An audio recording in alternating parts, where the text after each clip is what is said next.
सबसे पहले इस देश के यशस्वी प्रधानमंत्री जी और दुनिया के सबसे लोकप्रिय नेता और काशी के सांसद परम आदरणीय नरेंद्र मोदी जी को योग को सारी दुनिया में स्थापित करने के लिए बधाई और शुभकामना देता हूँ। ये लगातार 12वां वर्ष है। ये अनवरत यात्रा जो प्रधानमंत्री बनने के बाद से उनके द्वारा शुरू की गई।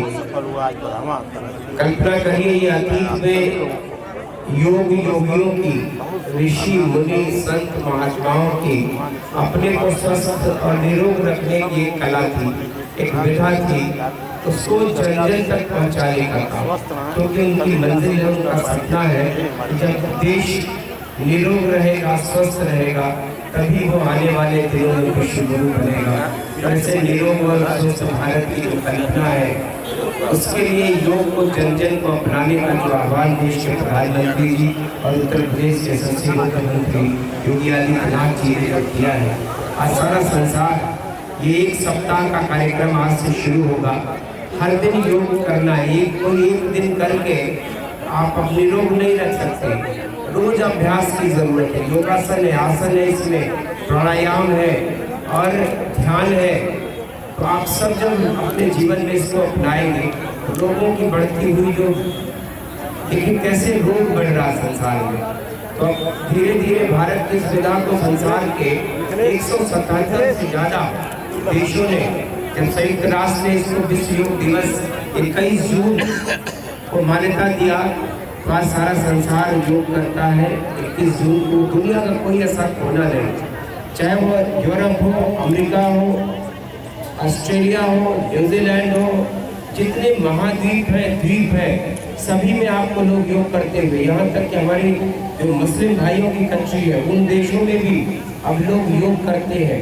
इसलिए कि योग कोई व्यायाम नहीं है, एक कला है, साधना है, जीवन शैली है और इसको अपनाने की जरूरत है। इससे एक दिन में कुछ नहीं होगा, लेकिन जब आपने इसको अपने जीवन शैली में शामिल कर लिया तो आप देखिएगा कि आपके मन को, शरीर को, मन को और आत्मा को एक करने की, खुश रखने की, प्रसन्न रखने की।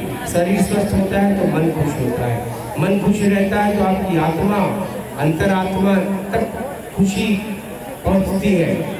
तो सच्चे अर्थों में कह सकते हैं कि योग के द्वारा आप अपने तन को, मन को और अपनी आत्मा को स्वस्थ रख सकते हैं, खुश रख सकते हैं, निरोग रह सकते हैं, स्वस्थ रह सकते हैं।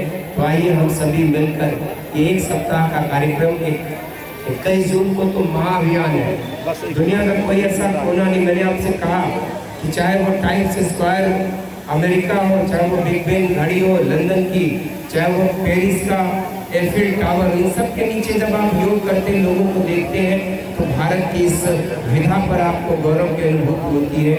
काशी के लोगों को तो विशेष गौरव होता है कि काशी महर्षि पतंजलि की कर्मस्थली है।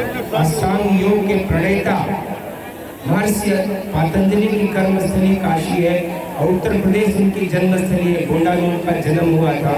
योग तो न जाने कब से, जब से मानव का जन्म हुआ होगा शायद, तब से योगियों ने इस विधा को अपने जीवन में अपनाया होगा। तो ये अनवरत रूप से हम सभी को इसको अपने जीवन में अपनाने की जरूरत है।